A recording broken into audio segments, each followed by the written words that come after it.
रायबाग तालुक्यामध्ये रेशन कार्डबाबत मोठा गोंधळ निर्माण झाला असून प्रत्येक गावातील सुमारे 60 ते 70 रेशन कार्डे अचानक रद्द कशी झाली असा प्रश्न उपस्थित करण्यात येत आहे। या प्रकरणी रेशन कार्ड धारकांनी चिकोड येथील सहाय्यक आयुक्त कार्यालयासमोर तक्रारी केल्या आहेत।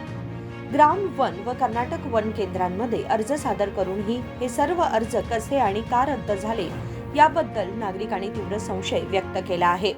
ರೇಷನ್ ಕಾರ್ಡ್ ಸ್ಟಾರ್ಟ್ ಆಗಿತ್ತು ಆದ್ರೆ ನಮ್ಮ ರಾಯಬಾಗ ತಾಲೂಕಿನಾಗ ಗ್ರಾಮವನ್ನ ಹಾಗೂ ಕರ್ನಾಟಕವನ್ನ ಇವೆಲ್ಲ ಅರ್ಜಿಗಳನ್ನು ಸ್ವೀಕಾರ ಮಾಡಿದ್ದಾರೆ।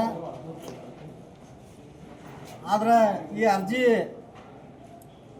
ರಿಸೀವ್ ಆದ ಕೂಡಲೇ ಇಲ್ಲಿ ತಹಶೀಲ್ದಾರ್ ಆಫೀಸ್ಗೆ ಬಂದ ಕೂಡಲೇ ಅದ್ರದ ಪ್ರಿಂಟ್ ತೆಗೆದ ಕೂಡಲೇ ನಂತರ ಒಬ್ರು ಯಾರೋ ಏನೋ ಫೋನ್ ಮುಖಾಂತರ ಕಾರ್ಡ್ ಮಾಡಿ ಕೊಡಕ್ಕೆ 4,000 ರೂಪಾಯಿ ಕೊಡ್ರಿ 3,000 ರೂಪಾಯಿ ಕೊಡ್ರಿ ಅಂತ ಕೇಳಿ ಒಂದು ಅರ್ಧ ಗಂಟೆ ಒಳಗಾಗಿ ಆ ರೇಷನ್ ಕಾರ್ಡನ್ನು ಅಪ್ರೂವಲ್ ಆಗುವಂಥ ರೇಷನ್ ಕಾರ್ಡನ್ನು ಇಲ್ಲ ನಿಮ್ಮದು ಹಿಂದೆ ತಕ್ಕೊಳ್ಳಲಾಗಿದೆ ಅಂತ ಆ ಒಂದು ಲಾಗಿನ್ದಾಗ ಬರ್ತಾಯಿತ್ತು। ಆದ ಕಾರಣ ನಾವು ಮಾನ್ಯ ಎಸ್ ಎಸ್ ಸಾಹೇಬರಿಗೆ ನಮ್ಮ ಸಂಘಟನೆಯವರ ಮುಖಾಂತರ ನಾವೊಂದು ಮನವಿ ಮಾಡ್ಕೊಂಡಿವಿ। ಏನಂತ ಅಂದ್ರೆ ಇಂಥ ಅರ್ಜಿದಾರರಿಗೆ ಅನ್ಯಾಯ ಆಗ್ತಾ ಇದೆ, ಬಡ ಕುಟುಂಬಕ್ಕೆ ಅನ್ಯಾಯ ಆಗ್ತಾ ಇದೆ। ಏನಪ್ಪ ಅಂದ್ರೆ ಅರ್ಜಿ ಗ್ರಾಮೀಣದಾಗ ಕರ್ನಾಟಕದಾಗ ಅರ್ಜಿ ಹಾಕ್ತಾರೆ, ಅರ್ಜಿ ಹಾಕಿದ್ರೂ ಕೂಡ ಇಲ್ಲಿ ಬಡವರಿಗೆ ರೇಷನ್ ಕಾರ್ಡ್ ಸಿಗ್ತಾ ಇಲ್ಲ। ಯಾಕಪ್ಪ ಅಂದ್ರೆ ಆ ಅರ್ಜಿ ಹಿಂದೆ ತಕ್ಕೊಂಡಿದೆ ಅಂತಂದು ಒಂದು ವೆಬ್ಸೈಟ್ನಾಗ ಬರ್ತಾಯಿದೆ। ಆ ಕಾರಣಕ್ಕಾಗಿ ನಾವು ಇಂಥವ್ರಿಗೆ ಅನುಕೂಲ ಮಾಡಿ ಕೊಡ್ರಿ ಸರ್ ಅಂತಂದು ನಾವು ಕೇಳಿದೆವು।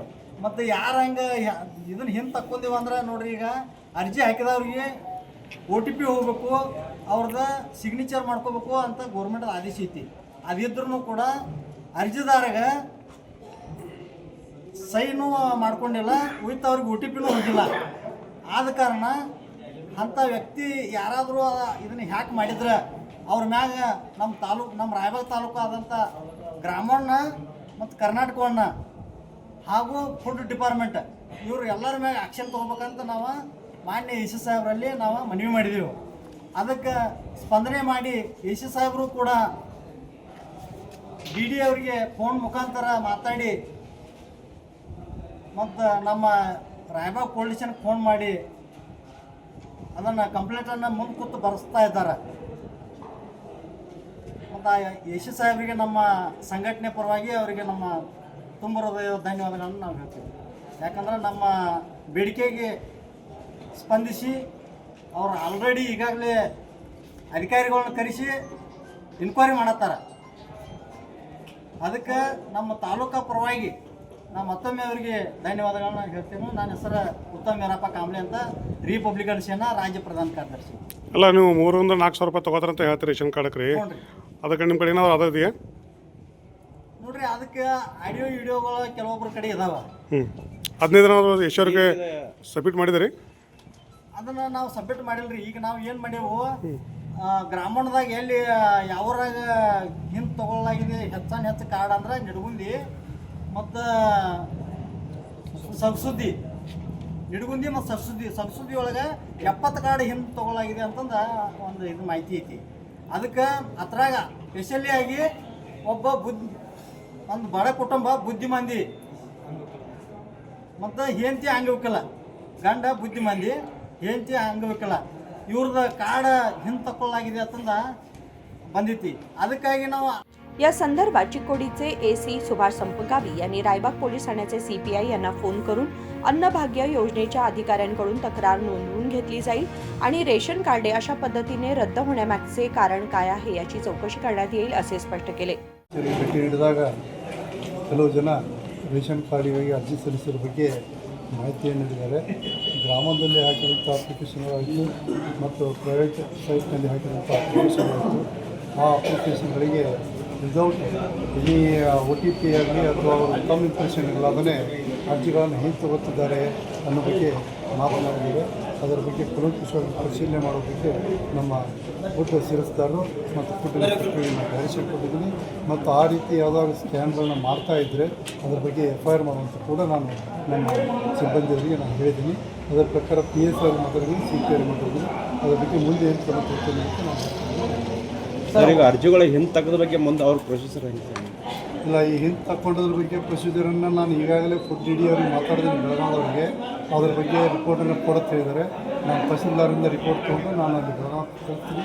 ಅಲ್ಲಿರ್ತಕ್ಕಂಥ ಏನು ಟೆಕ್ನಿಕಲ್ ಸ್ಟಾಫ್ ಇದ್ದಾರೆ ಅವ್ರ ಜೊತೆ ಅವ್ರು ಡಿಸ್ಕಷನ್ ಮಾಡಿ ಅದ್ರ ಬಗ್ಗೆ ಕ್ರಮ ವಹಿಸ್ತಾರೆ. ಸರ್ 40 ವಯಸ್ಸಿನ ನಂತರದವ್ರಿಗೆ ಮನೆಗೆ ಹೋಗಿ ರೇಷನ್ ಕೊಡಬೇಕಂತ ಒಂದು ಸರ್ಕಾರದ ಇಲ್ಲಿ ಯಾವುದೇ ಥರ ಆಗೋದು ಸರ್ ಈಗ ಯಾವುದನ್ನೋ ಬಗ್ಗೆ ನೀವು ಪರ್ಟಿಕ್ಯುಲರ್ ಆಗಿ ಹೇಳಿದರೆ ಅದ್ರ ಬಗ್ಗೆ ನಾವು ಸರ್ ಎಲ್ಲ ರೇಷನ್ ಅಂಗಡಿಗಳು ಸರ್ ಎಲ್ಲ ರೇಷನ್ ಅಂಗಡಿಗಳೆಲ್ಲ 65 ವರ್ಷ ಮೇಲ್ಪಟ್ಟಿರಂಗಿಲ್ಲ, ಕೆಲವು ಜನ ಇರ್ತಾರೆ ಅಷ್ಟೇ.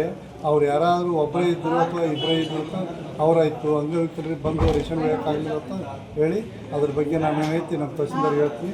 ಸಂಬಂಧಪಟ್ಟಂಥ ವಿಲೇಜ್ ಅಕೌಂಟ್ ಅಥವಾ ವಾಲಿಕರ್ ಮಾಡ್ಕೊಂಡು ಅವ್ರ ಮನೆಗೆ ನಾವು ರೇಷನ್ ಕೊಡುವಂಥ ವ್ಯವಸ್ಥೆ ಕೂಡ ಮಾಡ್ತೀವಿ. ಸರಿ, ಕಾರ್ಡ್ ಅಪ್ರೂವ್ ಮಾಡೋಕೆ ಡೇಟ್ ವೈಸ್ ತಗೊಳ್ತಾರೆ? ಇಲ್ಲ, ಕಾರ್ಡ್ ಅಪ್ರೂವಲ್ ಮಾಡೋಕ್ಕೆ ಏನಿದೆ ಎಲ್ಲ ಅಪ್ಲಿಕೇಶನ್ಗಳನ್ನು ನಾವು ಈ ಗ್ರಾಮ ಲೆಕ್ಕಾಧಿಕಾರಿಗಳಿಗೆ ಕೊಟ್ಟಿದ್ದೀವಿ. ಗ್ರಾಮ ಲೆಕ್ಕಾಧಿಕಾರಿಗಳು ಕೂಲಂಕುಷವಾಗಿ ಪರಿಶೀಲನೆ ಮಾಡಿ ಸ್ಥಳ ಪರಿಶೀಲನೆ ಮಾಡಿ ಯಾರು ಎಲಿಜಿಬಲ್ ಆದಾರ ಅನ್ನೋ ಬಗ್ಗೆ ನಮಗೆ ರಿಪೋರ್ಟನ್ನು ಕೊಟ್ಟು ಅವುಗಳನ್ನ ಮಾತ್ರ ಮಾಡ್ತೀವಿ. ಈಗಾಗಲೇ ಒಳಗಡೆ ದುಡ್ಡು ಕೊಟ್ಟು ಮಾಡ್ಕೊಳ್ಳೋಂಥ ಆರೋಪ ಉಂಟಲ್ಲ ಸರ್? ಇಲ್ಲ, ಆರೋಪದ ಬಗ್ಗೆ ಏನೂ ನಮಗೆ ಇದನ್ನು ಹೇಳ್ತಾ ಇಲ್ಲ. ಯಾರು ದುಡ್ಡು ಕೇಳಿದ್ದಾರೆ, ಯಾರು ದುಡ್ಡು ಕೊಟ್ಟಿದ್ದಾರೆ ಅನ್ನೋ ಬಗ್ಗೆ ನಮಗೆ ಅದು ರಿಪೋರ್ಟನ್ನು ಕೊಟ್ಟು ಸಾಕು. ನಾನು ಅವ್ರ ಮೇಲೆ FIR ಮಾಡುವಂಥ ಈಗಾಗಲೇ ಭಾಳಷ್ಟು ಜನರ ಜೊತೆಗೆ ಮೊಬೈಲ್ನಲ್ಲಿ ಮಾತಾಡಿದ ರೆಕಾರ್ಡ್ಗಳು ಸಿಕ್ಕಿದಾವೆ ಸರ್. ಮೊಬೈಲ್ನಲ್ಲಿ ಮಾತಾಡಿದ ರೆಕಾರ್ಡ್ಗಳು ಸಿಕ್ಕಿದ್ರೆ ಅವುಗಳ ಕ್ಲಿಪ್ಗಳನ್ನು ನಮ್ಮ ತಹಸೀಲ್ದಾರರು ಕೊಡ್ರಿ, ಎನ್ಕ್ವೈರಿ ಮಾಡ್ತಾರೆ. ಎನ್ಕ್ವೈರಿ ಮಾಡಿ ಅದ್ರ ಬಗ್ಗೆ ಕ್ರಮ ತಗೋತಾರೆ. एकूणच सरकारच्या आदेशाची वाट पाहत असलेले अन्नभाग्य योजनेचे रेशन कार्ड अर्जदार रेशन कार्ड मिळण्याच्या बाबतीत फसवणुकीचे बळी ठरल्याची भावना व्यक्त करत आहेत. पोटासाठी मिळणारे अन्नभाग्याचे तांदूळ न मिळाल्याने नागरिकांनी अधिकाऱ्यांविरोधात तीव्र संताप व्यक्त केलाय. संजू बॅकुडे, KMM मराठी, रायबाग.